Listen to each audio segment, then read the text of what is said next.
So suppose you have a container filled with some liquid,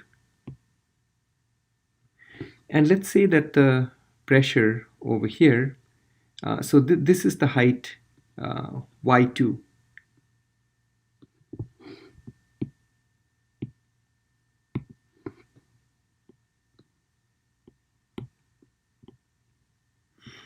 and this is at a height y1. This point is at a height y1.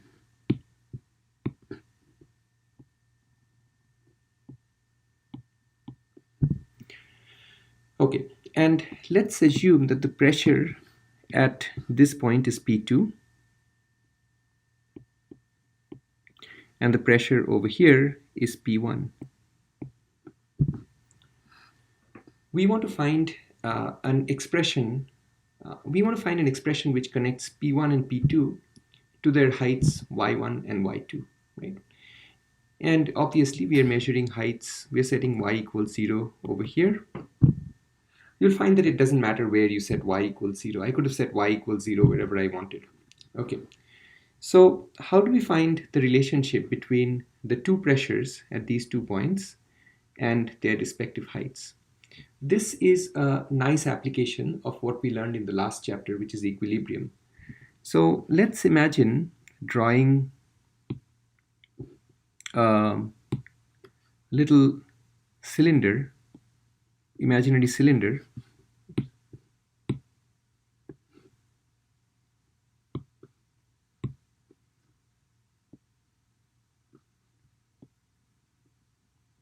like this. Okay, such that the 2 points are at the faces of the cylinder. And remember, this is a cylinder made of water, made of the fluid. We'll just take the fluid to be water, but let's just take the fluid to have some density, rho. So it's not necessarily water. Rho is the density of the fluid.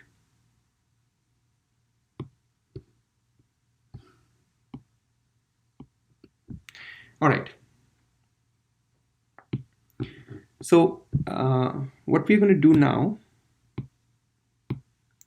is we will calculate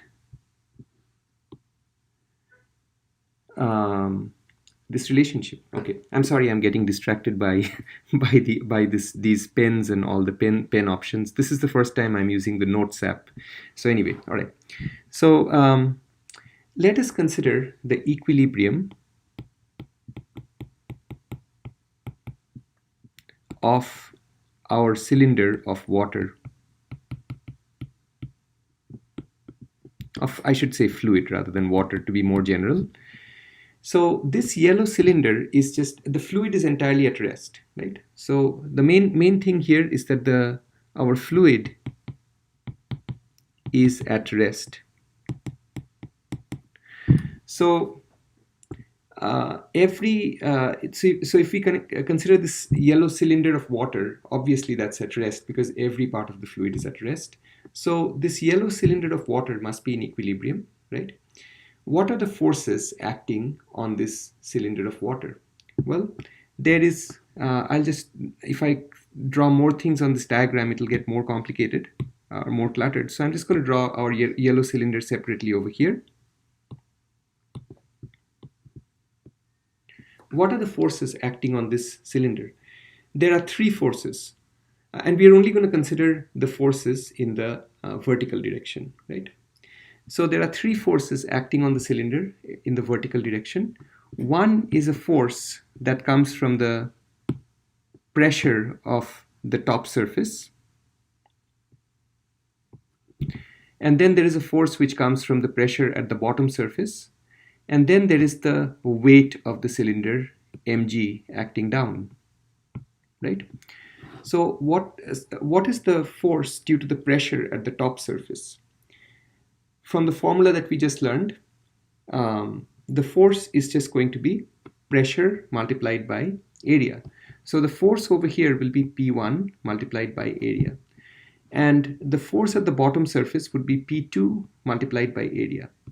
Now, you might say that how do I know? So the formula pressure multiplied by area is true if the force is uniform over that area.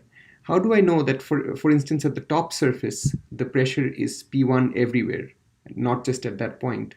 So I'm assuming that the pressure is P1 everywhere on the face of the top surface. How do I know that that's the case? Here I'm using a result which I haven't proved, which is that the pressure at a given depth is always the same. So the pressure only depends on depth. At a given depth, the pressure is always the same. So we're assuming that pressure at a given depth is always the same. So that's how I know that it's okay to use pressure multiplied by area for the top face, because the pressure is going to be P1 everywhere on the top face and same at the bottom face. Now let's do equilibrium. So equilibrium means net force equals 0, net torque equals 0. We just need net force equals 0. So if we do net force equals 0, we can choose a sign convention upward is positive. So in that case, P2A minus P1A minus mg would be equal to 0, right? Okay, now let's figure out what this mg is going to be.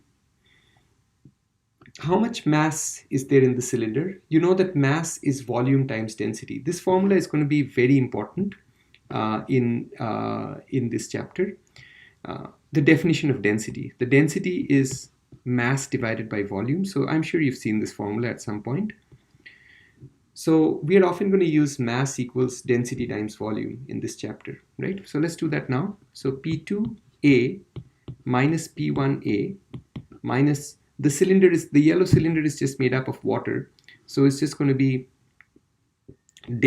fluid. So density times the volume of the cylinder multiplied by G.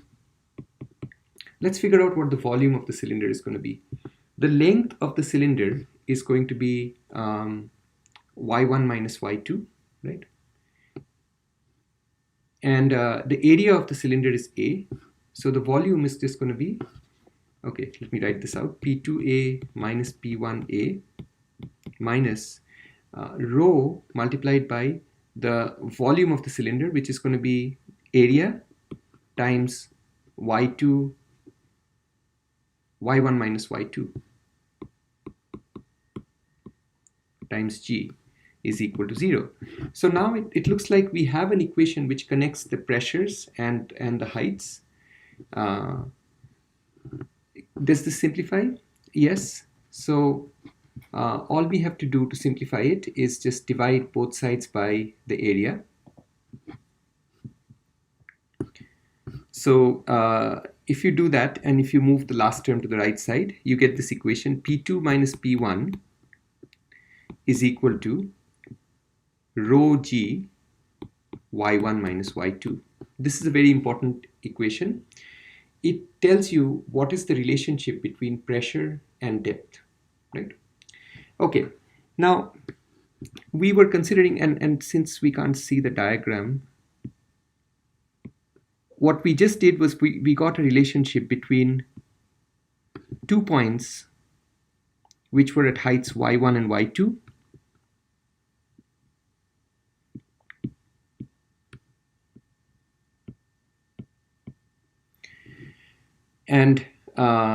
And we connected the pressures at the 2 points. So the pressure over here was P2 and the pressure over here is P1. Okay, now typically we are interested in knowing what is the pressure at a certain depth underneath the surface, right? So our point y1 is usually at the surface of the fluid, right? So let y1 be at the surface of the fluid. So our upper point is at the surface of the fluid. So in that case, what is the pressure P1 going to be? Let me just draw the point P1 at the surface while you think about it. So what's the pressure P1 going to be in that case? It's just going to be atmospheric pressure. So if Y1 is at the surface, then P1 is simply the atmospheric pressure. That's another important thing in this course. Any point which is directly in contact with the atmosphere will be at atmospheric pressure. And atmospheric pressure, we're going to talk about that in just a little bit, but it's simply the pressure exerted by the atmosphere. Okay, so P1 would be P atmospheric. And Y2 minus Y1, or Y1 minus Y2 would simply be the depth below the surface, underneath the surface.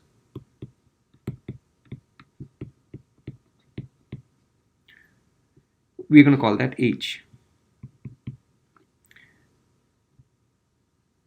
Okay, now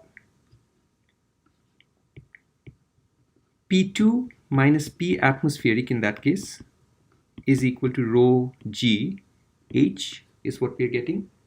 All right, so you can see from here that the pressure at the point Y2 underneath the surface is going to be greater than the atmospheric pressure by an amount rho GH. Rho is the density of the fluid.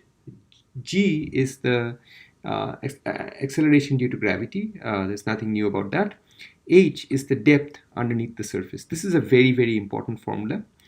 Now, atmospheric pressure is something that we're all used to. So we don't know any different. We've always lived with atmospheric pressure, right? So we don't even sense the atmospheric pressure. It's only when the pressure is different from atmospheric that we notice it, right? And that's why it makes sense to define a new term, which is called the gauge pressure. That is just the difference between the pressure and the atmospheric pressure. So I'm going to call the gauge pressure as P. Gauge pressure is simply the pressure over and above atmospheric. I mean, pressure difference between the actual pressure and the atmospheric pressure. And the reason for defining the gauge pressure is because we don't, if the pressure is atmospheric, as far as we are concerned, it's zero, because we don't notice the atmospheric pressure, right? So a pressure is only significant to us if it's different from atmospheric pressure, if it's lower than atmospheric pressure or greater than atmospheric pressure. So it makes sense to define a new pressure as the actual pressure minus the atmospheric pressure, and that is called gauge pressure. And gauge pressure is a good name because that is exactly what a pressure gauge measures. It just measures the gauge pressure. A pressure gauge will show you zero if the pressure is atmospheric, but it will the pressure that it indicates is just the difference between the atmospheric pressure and the actual pressure.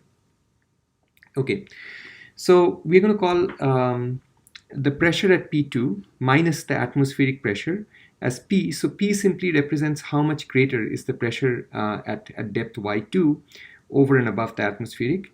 And so that is going to be equal to rho times G times H. And this is our first extremely important formula.